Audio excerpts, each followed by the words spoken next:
Hi, this is Dawn Siddons. I've been caregiving since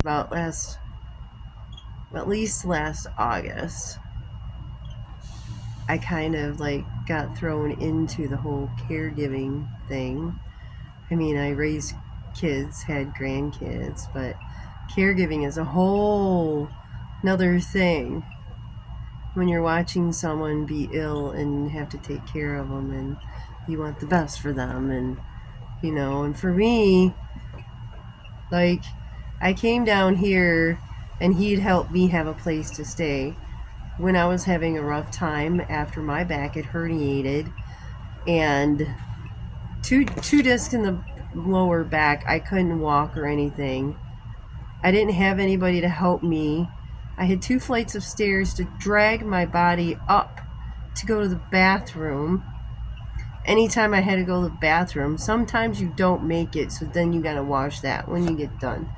Because it hurts so bad, you're sobbing all the way up the stairs, all the way down the stairs. And when you would live with family, you think maybe they might have some compassion for your pain. In my case, that was not the case. It was like I was something foreign on their kitchen floor crying and sobbing as they're telling me 2 weeks after my back herniated that they wanted me out. My own child. That moment will stick with me forever. I was devastated. I'm like, no matter what has happened before this moment, do you not have compassion for your mother? You're going to stand over me while I'm crying because I can't even stand and I've had to drag myself up the stairs because I have no help with this body that's in so much pain and I'm crying and sobbing, and you're looking at me telling me you think you want me to move out without even helping me at all? Like, oh, well, now your back's broke, you're a burden, get out. Seriously, that traumatizes a person.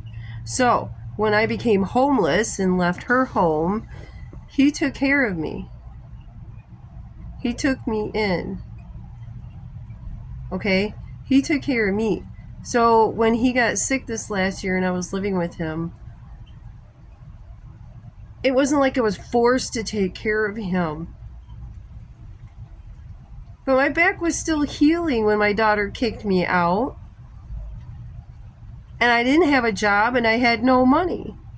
I had no idea where I was going to be. I was homeless for 2 weeks, praying that my back would hold out. Because I didn't know where I was going to be from day to day, and my daughter was so cold to me. So it's important for people to be cared for. And that's why those of us who feel passionately about caregiving do it, because we understand that that person is a precious soul and they deserve care and compassion when they're in pain and they're suffering. They deserve that. I deserved that. But somehow God gave me the strength to drag this body up 2 flights of stairs to go to the bathroom and cry and sob in the showers. I tried to take a shower. I mean, it was horrible. I couldn't even walk for a block until, let's see, that was beginning of November, until like end of January I could walk a block finally. And by the end of May, she kicked me out. So, anyway, enough about me. So that was my previous, the stress before the stress. I've never been a caregiver, and I didn't know anything about it. So it was kind of a shock when he ended up in the hospital, and he ended up with end kidney disease,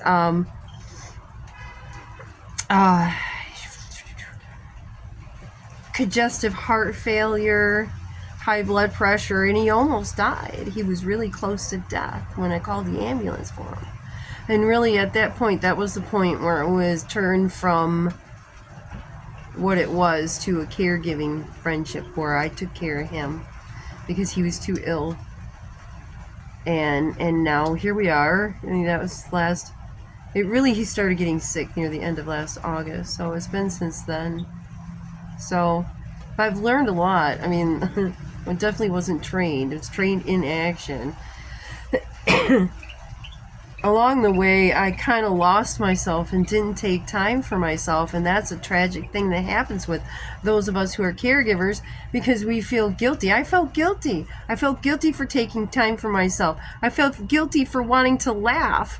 I felt guilty for being able to walk further than he did. I felt guilty for not having the pain.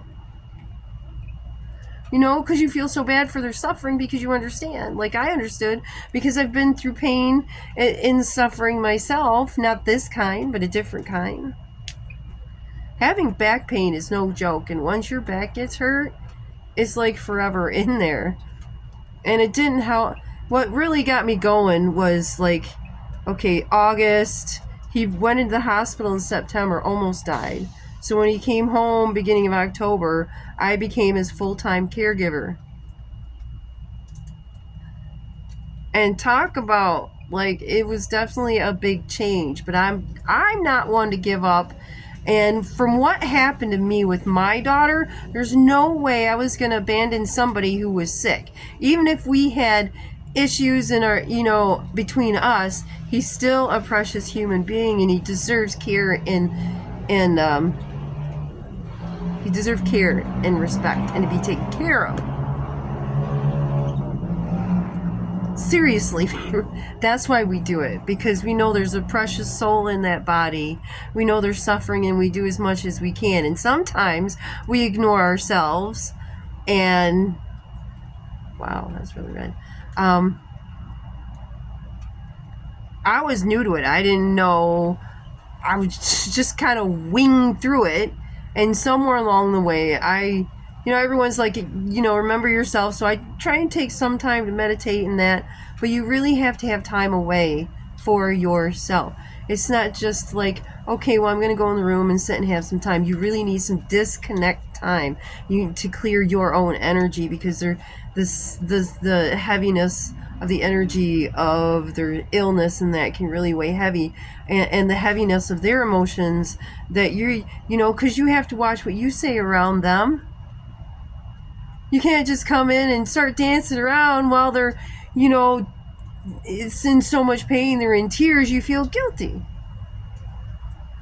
So then you pack that away, and then eventually you're like, I miss that part of me.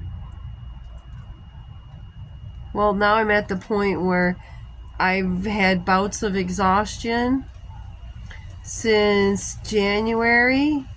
I fell in December, hurt my knees. I've been having bouts of exhaustion, and then finally I fell and I hit the back of my neck.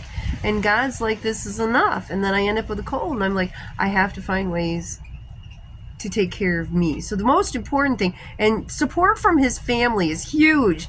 Huge, huge, huge, huge. Anybody who's a family, if your family, if you are the family, not the caregiver, support that caregiver as much as possible. They are giving their all to that person. And it takes a lot to carry that when that person is suffering 24/7. When you live with somebody 24/7, it's pain 24/7. Every conversation you have is either, like for mine, it's either about dialysis or pain medication, or what am I going to do with cramps and this, and I'm tired, and then laying down, and then the elongated silences. And you feel guilty, and you pray for them, and you beg God to make them feel better. And in the meantime, you're not realizing your own body is, like, I'm tough, I'm going to keep going, but I still need time for myself. Away. Out of the house. Away from the energy. That's not selfish, that's self-preservation. And I always felt it was selfish, but it's not selfish, it's self-preservation. I have, I got to tell myself this. But yeah, I mean, it's like you just get thrown into it. Now, for me, it was a friend, and he's younger than me, so that was still a shock too, to see someone younger than me suffering so much. I mean, he's still sick and I still take care of him. I'm on a much needed break thanks to his wonderful sister. So it's magnificent. Support your caregivers. If you have somebody in your family that has a family caregiver or a caregiver, you know, a friend caregiver or whatever, support them. Come in and give them a day off. It makes a huge difference. And I seen the video that came out. I'm like, that's perfect, because God just threw me into the caregiver role this year, which I guess in the end is perfect, because I was so frustrated at everyone turning their back on me when my back herniated, and like nobody offered to say, hey, do you need this help? Can I help you? That didn't happen. Yes, it gets emotional. Oh, that's part of the job too. It's very stressful. You spend time crying and you beg God to please give these people relief. Give them relief. You're tired of watching the pain. You don't want to see them die. You don't want to be there. This is the side that's the hardest. Just seeing another soul suffer every day. The coughing, the pain. This is why you have to take care of yourself.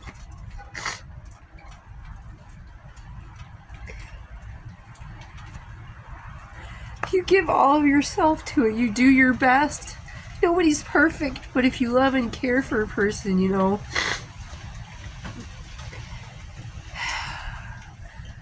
this is it. You know, I told God, I said, to take care of him, and if you ever call me on to something else, I say, God, you make sure he's taken care of, because someday I do need a break from this.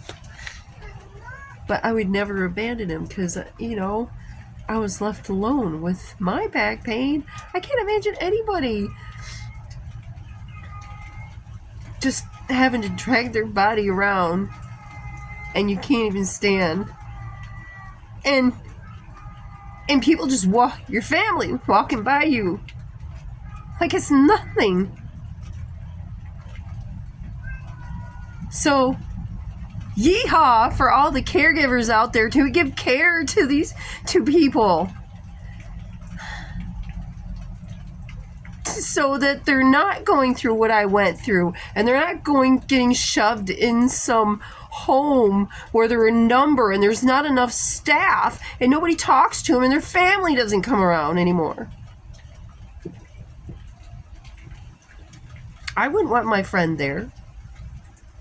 It gets so impersonal. So life as a caregiver sure has taught me a lot.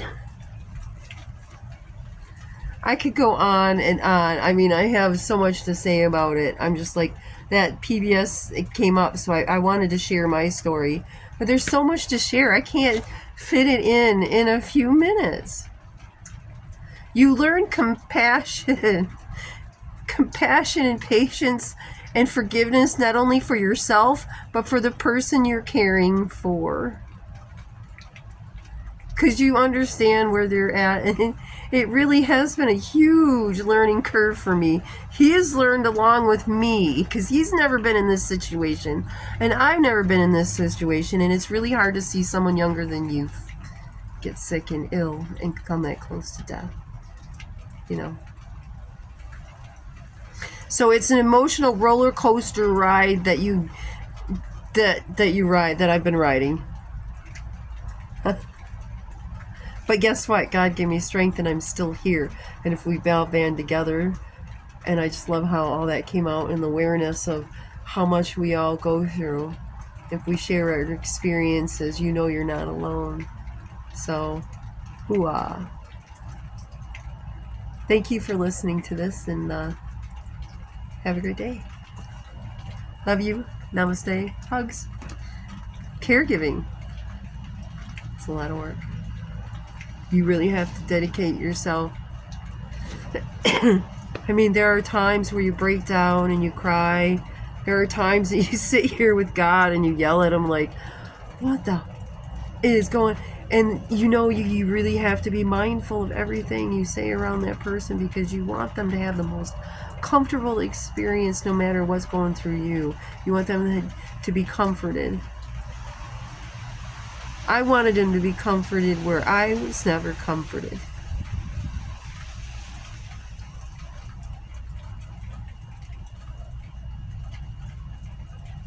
That was important to me.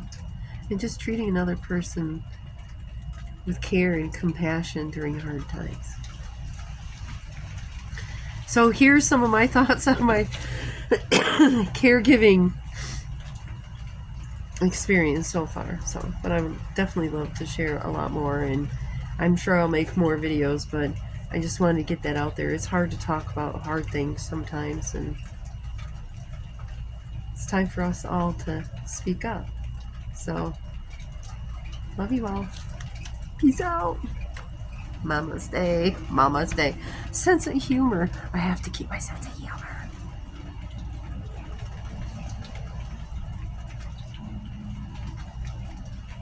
And sometimes it just gets downright like the Twilight Zone in here.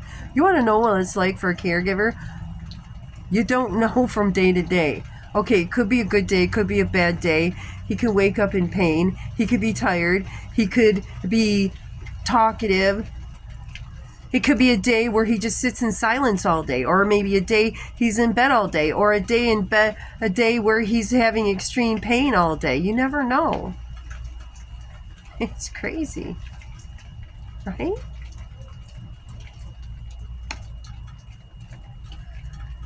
So it really takes hard parkour strength to be a caregiver. Hoo-ah to all of us out there taking our time, giving of ourselves to care for another human being who is suffering and they can't take care of themselves. Because I'm telling you, when you're going through it and you have nobody to step up and say, hey mom, your back hurts, can I do something for you? No.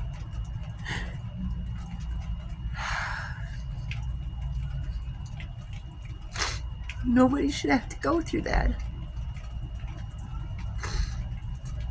How does your own relative just stand there and watch you suffer and do nothing? I could never do that. I guess that's what makes me good caregiving material. So again, I'm just trying to take care of myself. So here we are. Tears, cries, emotions, laugh, tears. It's a roller coaster, but I mean, you learn so much, you grow so much, and really boundaries with self, boundaries with the person you're taking care of. Make sure you take care of yourself. And I'm saying this to remind myself, because I have to remind myself, because as a caregiver, I forget to take care of myself, and that's my fault. Because it's not selfish to take care of myself. I finally got to the point where it was like, he wants me around 24/7. And I'm like, dude, if you don't let me go, how can I take care of you? Look at me right now. I broke down. I mean, the challenges of caregiving are endless. Depending on your situation and what kind of family you're dealing with, or if you're the family, you know, it's got to be harder when you are the family. I am his friend, but it would really be harder if I was his family. So thank you, God, for bringing me into his life and delivering me here. He helped me, I helped him. This is the way the world should go. Helping each other. Not just walking by as you're seeing someone crying and suffering because they can't even stand and you don't even offer to help them. No, I think there's more compassion in the world, and that's where I start, the caring caregivers. Yes, we need to be there for each other. So this is almost 20 minutes. I told you I could go on for hours. I probably could. So love you all. Hugs. Probably make some more videos about this. I mean, it is such a big thing with the aging community out there. So reach out, caregivers. Share your experience, and I'll share some more of mine, but I just wanted to get the main stuff out there. Sometimes it's hard to just start talking about it. So Just do it. Find yourself again so you can be there for them. Love you all.